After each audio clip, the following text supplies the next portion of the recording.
नमस्कार, मैं हूं अंकुर। आप देख रहे हैं सत्यनिधि का न्यूज बुलेटिन। एक नजर डाल लेते हैं अब तक की खबरों पर। दिल्ली में लाल किले के पास हुआ भयानक धमाका अब आतंकी हमले के तौर पर दर्ज किया गया है। इस धमाके में 13 लोगों की मौत हो चुकी है। जांच में बड़ा खुलासा हुआ है। डीएनए टेस्ट से पुष्टि हुई है कि अल फलाह यूनिवर्सिटी का असिस्टेंट प्रोफेसर डॉक्टर उमर नबी भट्ट ही उस i-20 कार को चला रहा था जिसमें 10 नवंबर को धमाका हुआ था। दिल्ली पुलिस ने बताया कि उमर नबी भट्ट के नाम पर एक और गाड़ी लाल रंग की फोर्ड इको स्पोर्ट भी रजिस्टर्ड है। इसके बाद पुलिस ने कई राज्यों में रेड अलर्ट जारी कर दिया है और इस गाड़ी की तलाश शुरू कर दी। अमेरिका के विदेश मंत्री मार्को रूबियो ने कहा कि लाल किले के पास हुआ धमाका एक टेरर अटैक था। उन्होंने भारत की जांच एजेंसियों की शांत और पेशेवर तरीके से जांच करने के लिए तारीफ की। मार्को रूबियो ने कहा कि भारतीय अधिकारियों की सराहना होनी चाहिए। उन्होंने बहुत सधे हुए और सतर्क तरीके से जांच शुरू की है। ये बिल्कुल साफ है, ये एक आतंकी हमला था। एक कार में भारी मात्रा में विस्फोट भरे गए थे जो धमाके के साथ फट गए और कई लोगों की जान ले ली। अमेरिका की ये टिप्पणी उस वक्त आई है जब दिल्ली पुलिस ने इस धमाके को आतंकी हमला घोषित किया है और कई राज्यों में रेड अलर्ट जारी किया। दिल्ली के लाल किले के पास हुए कार बम विस्फोट के मुख्य संदिग्ध डॉक्टर उमर उन नबी की दूसरी कार एक लाल रंग की फोर्ड इको स्पोर्ट हरियाणा के खंडावली गांव के पास एक घर के बाहर खड़ी मिली। पुलिस ने बुधवार को इस वाहन की बड़े पैमाने पर तलाश शुरू की और कुछ घंटों बाद ही इसे बरामद कर लिया गया। अधिकारियों के अनुसार ये कार डॉक्टर उमर के घर के बाहर खड़ी थी। वाहन बरामद होने के तुरंत बाद इसकी घेराबंदी कर दी गई और विशेषज्ञों की एक टीम जांच के लिए बुलाई गई। आशंका जताई गई कि इस कार में हथियार या विस्फोटक सामग्री हो सकती है। गाड़ी का रजिस्ट्रेशन नंबर DL10CK0458 है और ये डॉक्टर उमर उन नबी उर्फ डॉक्टर उमर मोहम्मद के नाम पर दर्ज है। बुधवार को भी राजधानी का एयर क्वालिटी इंडेक्स यानी AQI गंभीर श्रेणी में बना रहा। केंद्रीय प्रदूषण नियंत्रण बोर्ड यानी CPCB के मुताबिक दोपहर 4 बजे तक दिल्ली का 24 घंटे का औसत AQI 418 दर्ज किया गया, जो बेहद खतरनाक स्तर माना जाता है। ये लगातार दूसरा दिन है जब हवा सीवियर श्रेणी में रही।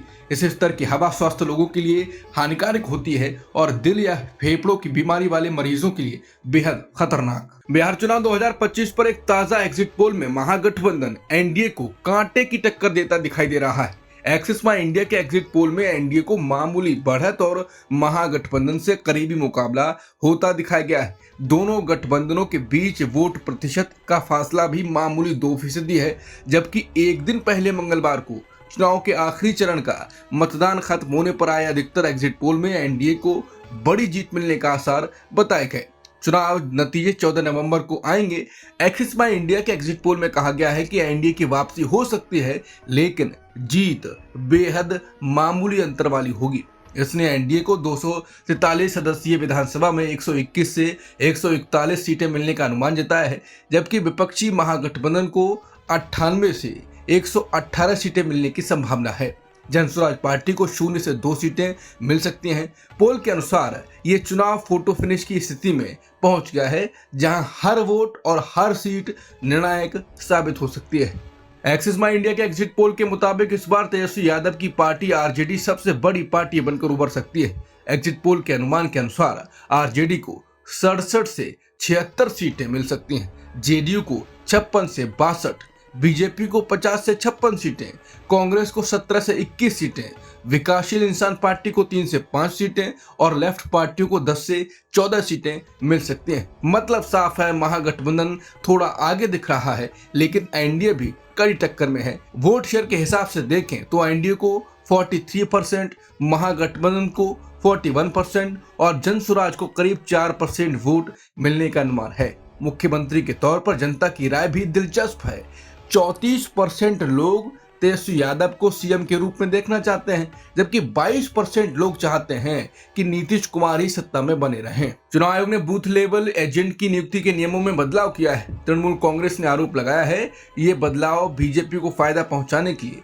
चुनाव आयोग ने किया है। चुनाव आयोग ने घोषणा की है कि राजनीतिक दल एसआईआर के लिए बीएलए को विधानसभा क्षेत्र में कहीं भी तैनात कर सकते हैं। पुराना नियम था कि बीएलए को अनिवार्य रूप से उस विशेष चुनावी रोल का पंजीकृत मतदाता होना चाहिए जिसके लिए उन्हें चुनावी कार्य सौंपा गया था। यानी अगर किसी बूथ के बीएलए की नियुक्ति उसी क्षेत्र में बतौर वोटर दर्ज शख्स को ही बीएलए बनाया जा सकता है। टीएमसी ने चुनाव आयोग पर आरोप लगाते हुए कहा, बीजेपी को खुश करने के लिए बदला गया है ये नियम।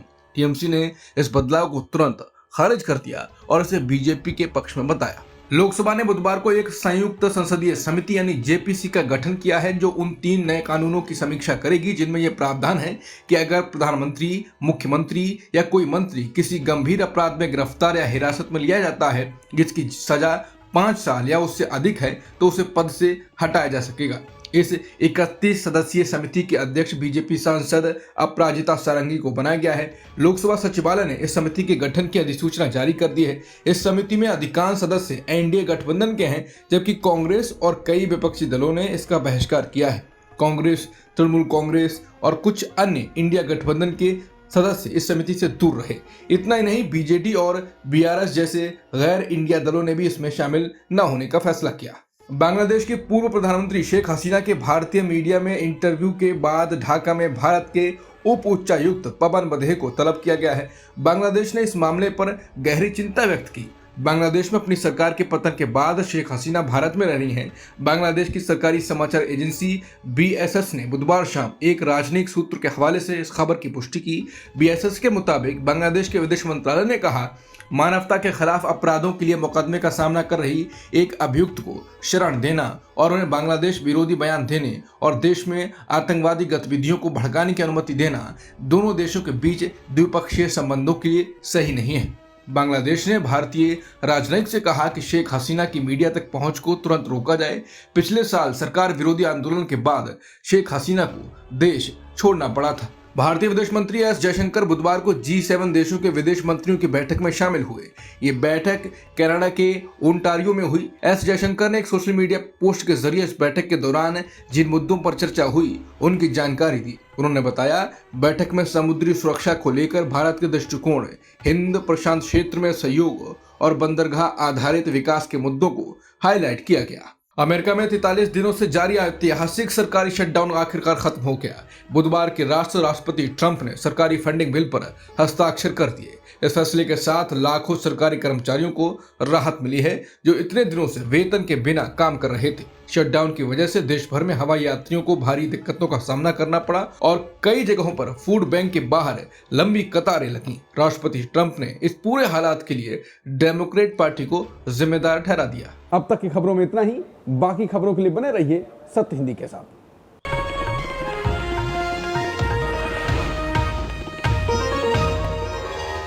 Copyright disclaimer under Section 107 of the Copyright Act 1976. Allowance is made for fair use for purposes such as criticism, comment, news reporting, scholarship, and research. Fair use is a use permitted by copyright statute that might otherwise be infringing.